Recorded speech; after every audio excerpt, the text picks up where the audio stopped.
record dulu. Oke, kita mulai ya.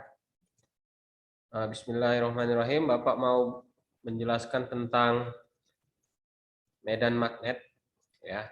Kalau kemarin listrik, ini sekarang magnet. Yang keduanya ini punya konsep yang berbeda ya antara listrik dengan magnet. Tapi kalau digabung, ini luar biasa efeknya. Ya, efeknya nanti kemajuan dunia teknologi yang kita rasakan sekarang, dunia komunikasi, dunia perlaptopan, perhandphonean, ya kan, internet. Nah, ini semua bermula dari penemuan listrik dan magnet. Ketika mereka dikombinasikan, hasil kombinasinya luar biasa, ya. Dan banyak Nobel-Nobel yang didapat dari dua penemuan kombinasi listrik dan magnet. Jadi kalau dibilang ini ilmu yang merubah masa depan di zaman itu hingga kita bisa berada di zaman yang saat ini.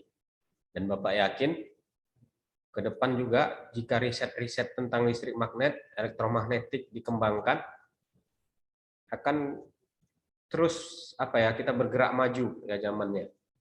Karena memang ini yang betul-betul menggambarkan masa depan ya.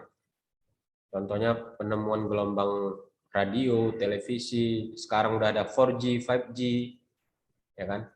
Dan Bapak yakin nanti suatu saat ada gelombang yang bisa mengirim barang dari sekolah ke rumah kalian hanya dalam waktu beberapa detik, ya kan? Kalau sekarang kan masih berupa gambar dan suara yang sampai. Contohnya Zoom ini kan pakai gelombang 4G, 5G gitu kan? Nanti Bapak yakin nggak hanya suara dan gambarnya aja, wujud bendanya pun bisa tergambar ke sana. Makanya kita penting untuk mempelajari medan magnet untuk sebagai dasarnya, ya. Kita lihat dulu, kita mau bahas dulu medan magnet yang pertama itu. Yang mau kita bahas bukan tentang kemagnetannya aja ya, tapi Bapak kesini lebih ke hukum Ørsted-nya, karena penemunya si Ørsted. Ya. Kemarin kita udah belajar listrik. Ya, anggap aja lurus gambar Bapak ya. Nampak nggak gambar tangan yang di sebelah kanannya nampak ya? Nampak, Pak. Jadi ini bayangkan nih garis yang Bapak buat ini adalah apa ya?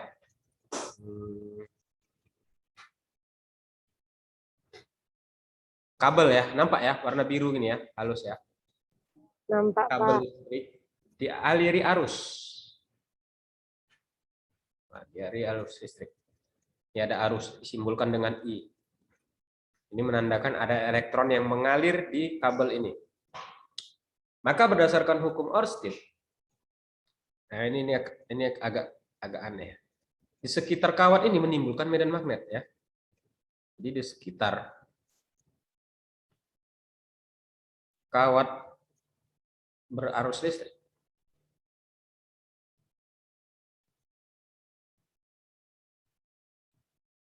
menimbulkan medan magnet.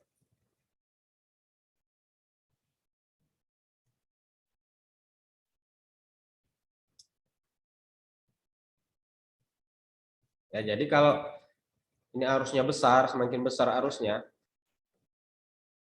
di sekeliling arus ini kalau ada logam, dia akan tertarik atau bergerak. Karena pengaruh adanya medan magnet yang timbul ketika ada arus listrik yang lewat. Nah, ini masuk akal ketika SMP, mungkin kalian ingat, salah satu cara membuat magnet, masih ingat nggak? Ada paku, ya kan dulu waktu SMP, ada paku, dililitkan kawat, ya kan? Atau tembaga gini. Lalu dihubungkan dengan sumber arus listrik, katakan baterai.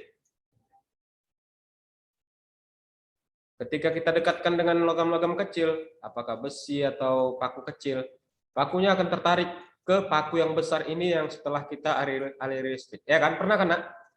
Pernah melakukan percobaan itu waktu SMP ya? Itu menandakan bahwa ada magnet setelah adanya arus listrik. Ya, walaupun nanti ke depan di riset lagi, diteliti lagi, medan magnet juga menimbulkan arus listrik, berkebalikan dia, saling berkebalikan. Tapi yang saat ini mau kita fokuskan adalah adanya arus listrik menimbulkan medan magnet. Nah, ini luar biasa ya. Temuan ini luar biasa. Ini juga sudah merubah dunia teknologi ketika teori ini ditemukan. Nah, sekarang yang mau kita bahas adalah bagaimana medan magnet yang timbul di arus listrik ini. Nah, bagaimana? Nah, perhatikan kita menggunakan yang namanya kaidah tangan kanan ya. Jadi anak-anak Bapak coba semua yang di rumah ya, semua coba siapkan tangan kanannya. Punya kan? Masih punya kan? Punya, Pak. Masih, Pak. Ada yang nggak punya, nak? Nggak kan? Semuanya punya ya. Jadi karena kalian punya, coba angkat. Tapi jangan joget TikTok kalian ya di rumah. Angkat tangan kanannya dengan jempolnya seperti ini. Nampak nggak tangan Bapak? Seperti di gambar. Nampak, Pak. Ya. Saya udah bisa ya, RCTI oke, ya kan? Udah. Nah, kaidah tangan kanan itu begini, biar supaya paham. Jempol ini, jempol yang kita lihat ini fokus dulu yang ke sini ya. Ini menandakan arah arusnya atau disimbolkan dengan I. Jadi kalau jempolnya menuju kukunya ke atas, maka arusnya ke atas. Paham sampai di sini, Nak? Paham, Pak. Paham, Pak. Nah, 4 jari sisanya yang kita apa namanya istilahnya? Kita tekuk, ya kan? Kita genggam. Ini menandakan arah medannya. Jadi depannya itu bagian kuku-kuku kita. Kuku keempat jari itu melingkari, ya. Jadi dia melingkari, kelilingi yang namanya kawat listrik ini. Nah, itulah cara menentukan arahnya. Paham sampai di sini, Nak? Paham, Pak. Oke, berarti 4 jari itu menunjukkan dia mengelilingi kawat ini, itulah arah medannya. Arah medan magnet disimbolkan dengan B. Oke ya, jelas ya. Kalau gitu, kita ke sini yang Bapak buat kabelnya tadi. Berarti dengan kaidah tangan kanan, arahnya kan begini ya. Inilah arah medan magnet. Dia mengelilingi kawat ini. Jelas ya? Nah, Jelas. sekarang kita ke gambar yang ini. Ini gambar 1 ya, lihat. Sekarang gambar 2. Jadi ada kemungkinan arah arus itu bisa kita rubah-rubah, kita putar-putar kan? Nah, sekarang ke sana. Ya, ke arah kiri. Ini arah arusnya. Berarti arah medan magnetnya melingkar seperti ini kan? Bisa dibayangkan, Nak? Bisa, Pak. Bisa ya, bisa dibayangkan ya. Sekarang yang ini arusnya ke bawah. Tangan kalian rubah aja ke bawah gini kan? Oh, berarti bisa dibayangkan putarannya ya. Begitu seterusnya. Jadi kalau diputar-putar, tetap kaidah tangan kanan ini berlaku. Mau kemana pun dia dibelokkan arah arusnya. Ya. Tapi nah, kebanyakan buku penulisannya nggak seperti gambar ini. Ya, jadi Bapak pindah ke halaman berikutnya. Biasanya buku menulisnya dengan simbol saja gini, contoh. Ini tadi ada kawat. Pada waktu di sisi kiri ini ya, sisi kiri. Itu kan yang nampak kita sebagai pembaca, ya bayangkan kita sebagai pembaca. Yang terlihat kita kan ujung kuku kita kan? Betul nggak? Iya, Sir. Nah, itu disimbolkan dengan titik. Karena yang terlihat ujung kuku.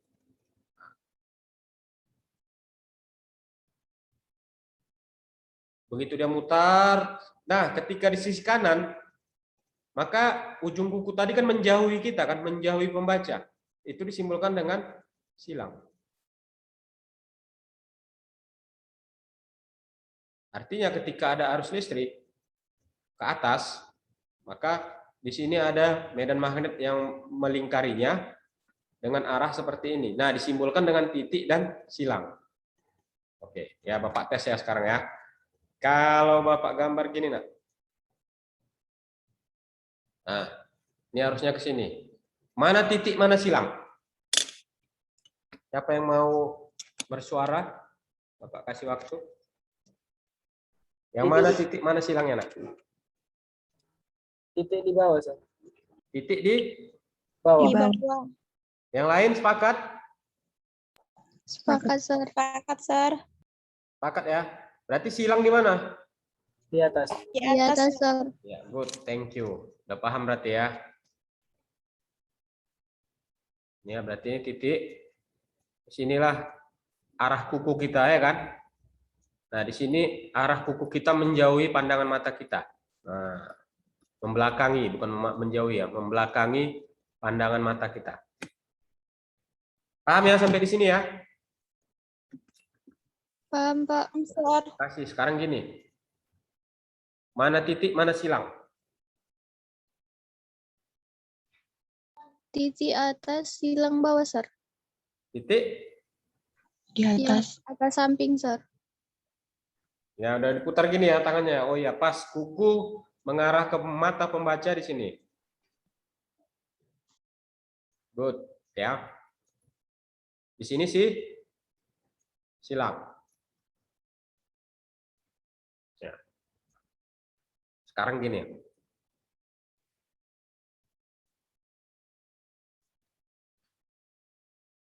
Ada dua. Satu arah arusnya ke atas, satu ke bawah. Gimana gambarnya, nak? Mana titik, mana silang?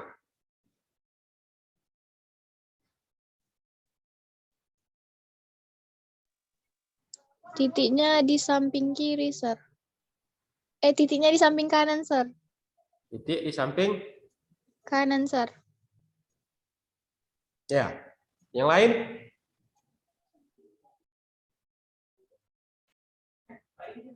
Ini untuk apa? Habis ini dikurangi. Untuk apa? Satu di kiri, satu di kanan, Sir. Gimana, nak? Untuk apa? Dikurangi. Yang pertama di kiri, yang kedua di kanan. Iya, ini ada dua ya, Bapak gambar. Warnanya beda. Ya, untuk yang kawat satu, tetap di sini titik. Di sini silangnya ya kan. Bapak buat warna merah, artinya ini medan magnet yang ditimbulkan oleh kawat satu. Bapak ganti sekarang warna biru untuk yang kawat dua. Kalau di kawat dua mana titiknya, nak? Kanan, Sir. Kanan kan? Silangnya di mana? Kiri. Kiri. Searah kan? Nah, di searah. Mereka saling mendukung ini ketika di sini di area merah dan biru. Gitu ya. Jadi kalian harus bisa menganalisis. Ini sebenarnya vektor juga ini gini dia. Kalau Bapak buat 3 dimensi gini dia tuh. Ya kan? Ketika arus ke atas, maka di sini ya di sebelah sisi kanan kita ini ada medan magnet yang mengarah menjauhi pembaca kita. Kalau Bapak buat 3 dimensi ya, ini X. Misalnya nih, biar supaya bantu aja nih ya, sumbu X. Maka kalau arus ke atas, yang menjauhi kita ke sana, ke sumbu sana, nah, ini arah medan magnet. Gitu ya. Nah, sebenarnya ini vektor, karena ada arah.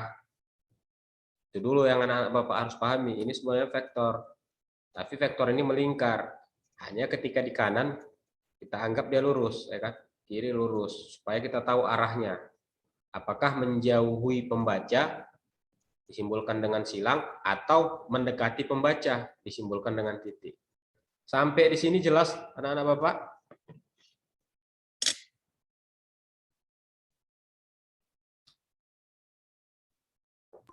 Jelas ya? Jadi kalau ada pertanyaan, kenapa Pak di sekitar kawat berarus listrik ada medan magnet yang timbul? Ya, itu nggak tahu, itu faktanya begitu.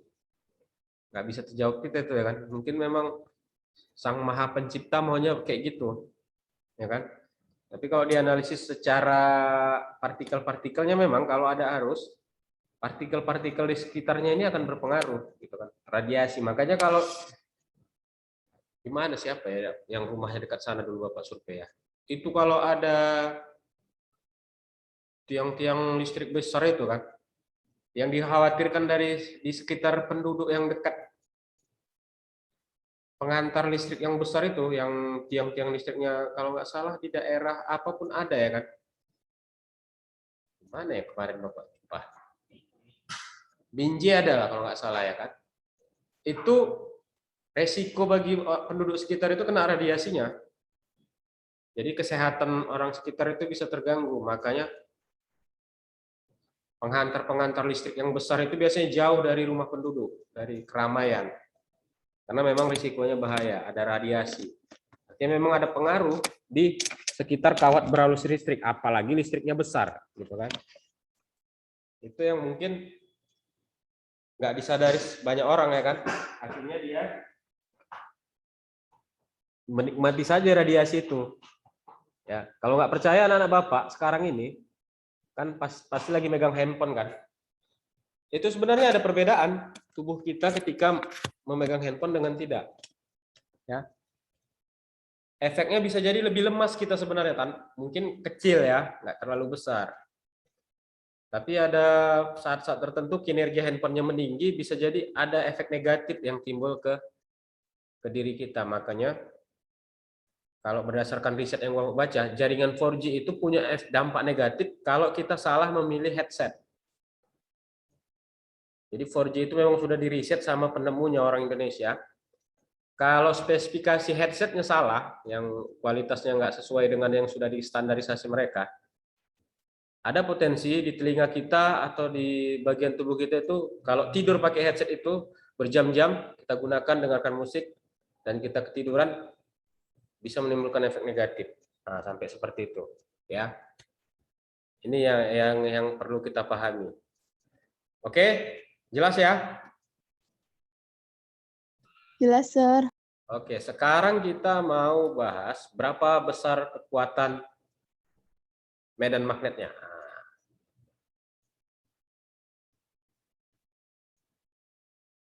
Besar medan magnet yang ditimbulkan dari listrik atau dari kawat yang dialiri arus listrik. Tentu yang pertama faktor penentunya adanya arus. Ya kan? Kedua, titik tinjaunya di mana yang mau kita amati? Katakan di titik A atau titik P lah ya. Apalagi yang pengaruhi berapa jarak dari titik tinjau ke sumber kawat tadi.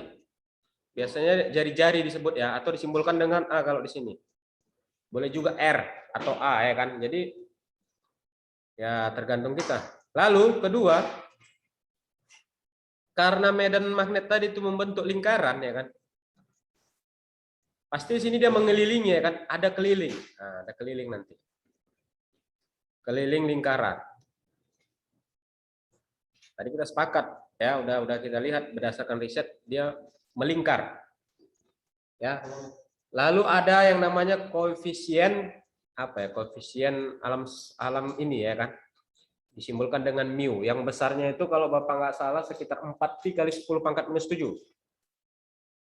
Nah. Ya, 4 pi kali 10 pangkat minus 7. Ingat aja nih. Oke.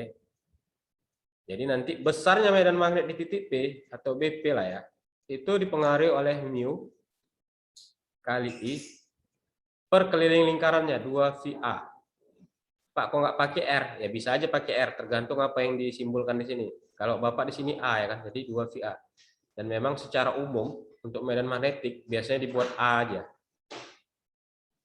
Nah, 2VA ya kan, cocok keliling lingkaran ini nak. Bapak salah nggak? 2VR atau 2VA ya, karena R-nya Bapak ganti dengan A. Ya. Example ya. Betul ya Bapak bahasa Inggrisnya example. Oh, ini serius sekali Pak. Dia merenung orang nih. Berapa ya Bapak buat angkanya ya? Ada gambar? Arusnya berapa ya? 10 ampere. Yang ditinjau adalah titik yang jaraknya 1 meter dari sumber kawat.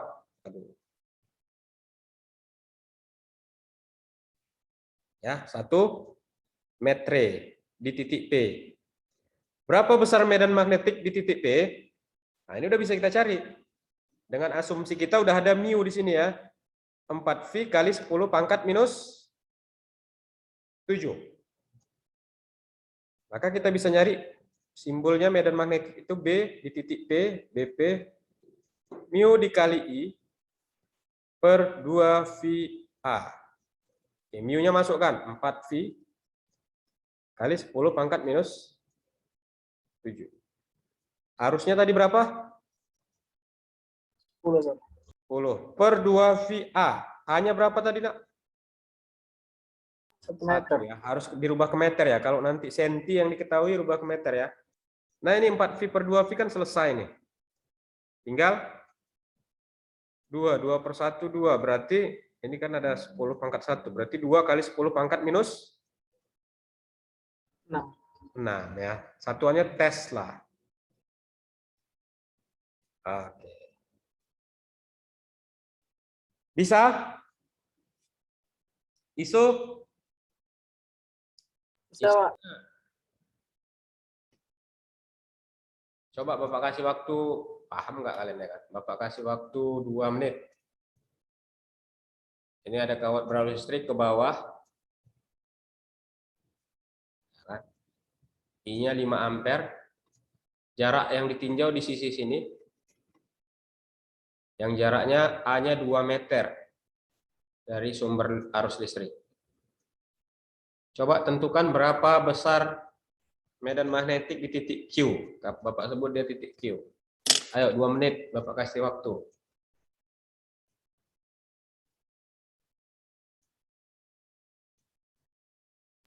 5 kali 10 Tesla, Sir. Berapa Kim? Mustaq 5 kali 10 pangkat min 7. 5 Kali 10 pangkat min 7. Tesla. Ya, Sir. Yang lain?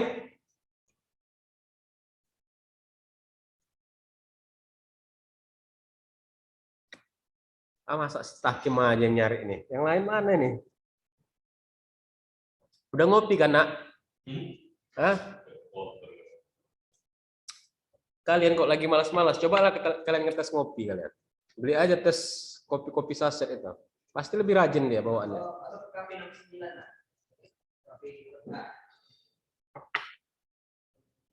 Ya, kalau kan lagi malas-malas, malas bergerak, loyo, ya kan? Karena Bapak lihat kemarin laporan yang diterima wali kelas, ada yang terang-terangan, kenapa malas ngejum sama nggak masuk ngejum sama psikologi? Malas katanya. Wah, luar biasa ini jawabannya ya kan. Berarti ini kurang inspirasi nih. Orang malas itu nggak dapat inspirasi. Nggak tahu dia begitu alam semesta ini ketawa nengok dia yang bermalas-malasan ya kan. Karena bumi aja yang kita rasa diam aja dia terus bergerak ya kan. Masa kalian malas-malasan? Oke, nah yang lain berapa? Sepakat 5? Sama, Sir. Sama. Yakin? Baru 2 orang yang sama. Padahal ini ada 100 orang ini yang hadir hari ini. Betul nih. Makasih dari kota loh. 100. Kalau kata Rasulullah orang ini, anak muda ini, 1 orang itu dikali 10 kekuatannya. Sama, Sir. Sama. Soekarno aja bilang ya, karena akan ku goncang dunia. Bentar lagi kan Sumpah Pemuda nih. Beri aku 10 pemuda. Akan ku goncang dunia katanya. Kalau 10 orang tua cuman goncang Gunung Semeru ya kan. Kalian masih muda. Kalau 1 orang dulu yang lain. Kalau 1 orang nggak tahu lah Pak.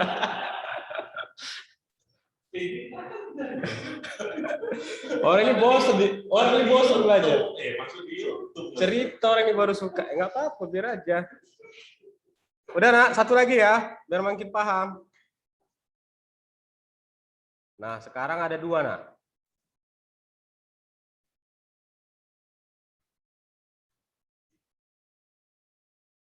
Ini 20 Tesla, 20 ampere Yang ini I1 10 ampere. Ini I2. Yang ditinjau titik di sini. Titik P. Kalau terhadap kawat 2, ini kawat 2 ya. Dia 2 meter. Sama lah, kawat 1 juga 2 meter lah ya kan. Ayo, berapa besar medan magnet yang dialami di titik P?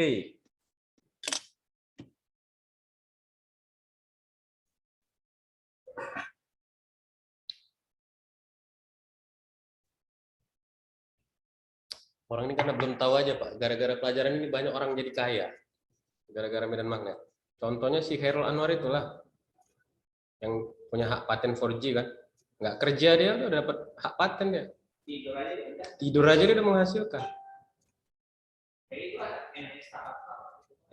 Tapi anak-anak ini kayaknya nggak ada antusiasnya, cuma 2 orang tadi. Dua. Pengaruh medan magnetnya kan? Ada 2 kawat. Yang Bapak tunjuk cuma di titik P, berarti titik P ini kan dipengaruhi oleh kawat 1 dan kawat 2. Iya, Sir. Kedua. Ya kan Kim? Iya, Sir. Hakim nanti ini penemu gelombang 7G nanti ini kayaknya nih. Semangat dia belajar. Dan dia Amin. kalau udah menemukan ini nggak perlu kerja, dia udah dapat hak paten, uangnya ngalir terus ke rekeningnya.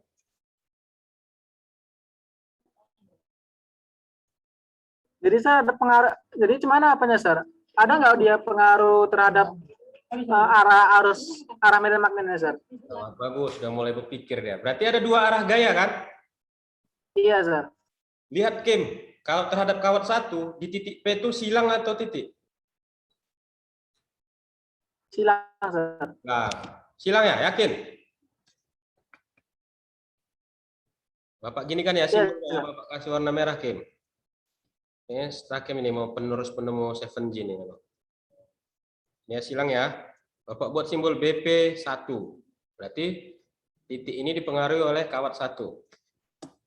Sekarang Kim, terhadap kawat 2 Kim, kemana? Titik atau silang Kim? Silang juga Sir. Silang juga, berarti saling mendukung ya Kim? Iya Sir. P2, nanti tambahkan Kim, cari masing-masing, tambahkan, selesai.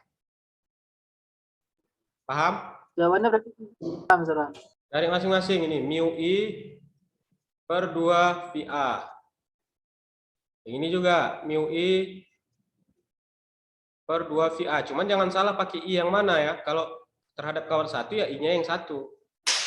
Terhadap kawat 2 ya I-nya 2 ya kan. Jarak ini kebetulan sama ya kan, sama-sama 2 meter. Iya Sir. Nah, coba Kim cari Kim, berapa Kim? 3 kali 10 maka 6 Sir. Ya, kita tes ya. Kita cari yang ini. Bapak masukkan BP1 4V kali 10 pangkat minus 7 kali I. I-nya berapa tadi? Yang pertama, 10. Iya. Per 2V2. Coret, habis kan? Habis Sir. 10 pangkat minus 6 tes. Tes lah. Nah, sekarang yang 2, BP2. Berarti 4V kali 10 pangkat minus 7 kali 20 per, sama ya, 2V kali 2. Coret, habis. Berarti 2 kali 10 pangkat minus udah jumlahkan karena sama-sama silang. Searah dia, berarti secara vektor mereka saling mendukung. Resultannya dijumlah. Ya udah jumlah aja, 3 kali 10 pangkat minus 6 tes.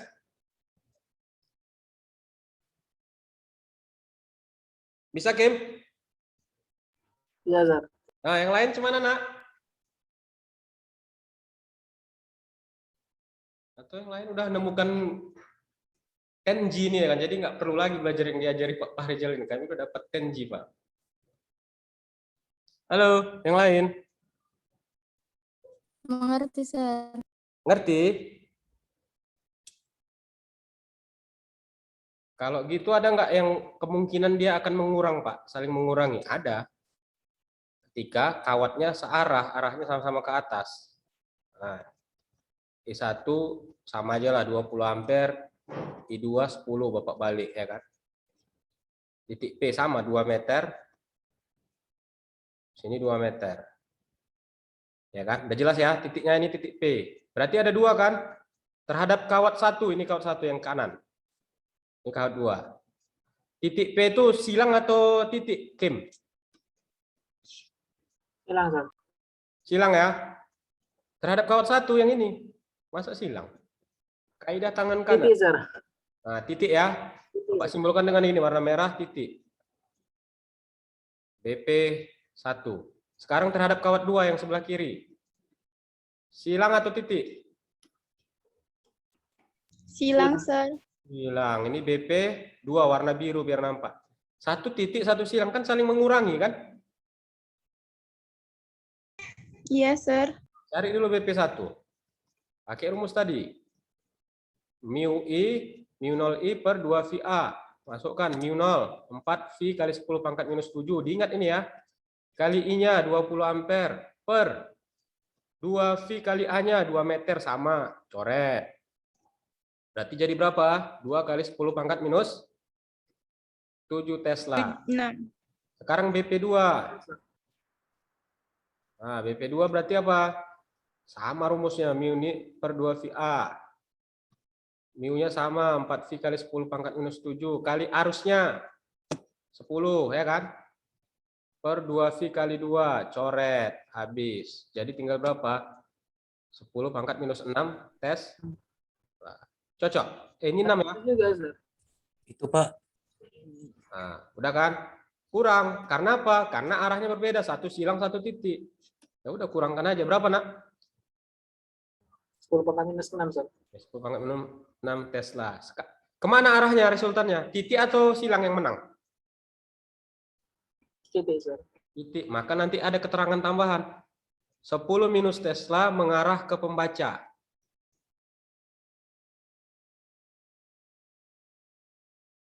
Nah, berarti yang menang arahnya di sini. Jadi kalau ada magnet di sini, dia akan mengikuti pengaruh yang titik. Karena yang silang masih kalah. Jelas ya?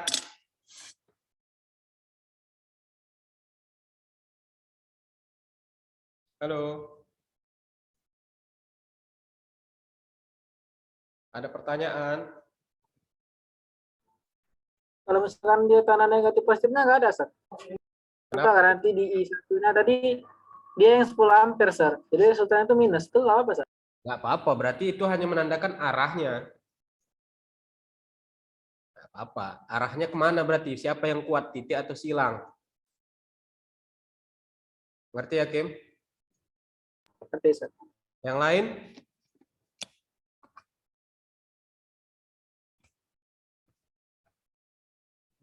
Ini luar biasa nih.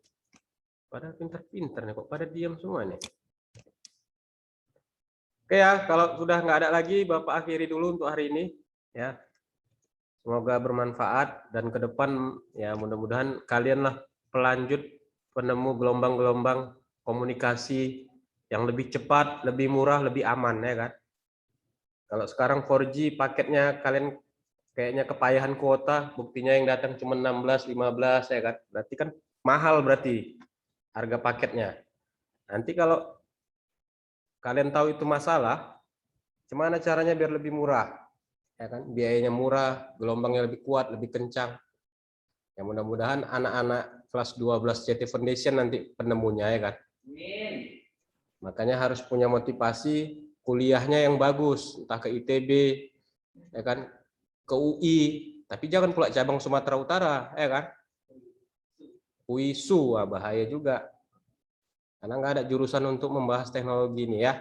Itu aja dari Bapak. Semoga bermanfaat. Assalamualaikum warahmatullahi wabarakatuh. Waalaikumsalam. Waalaikumsalam warahmatullahi wabarakatuh.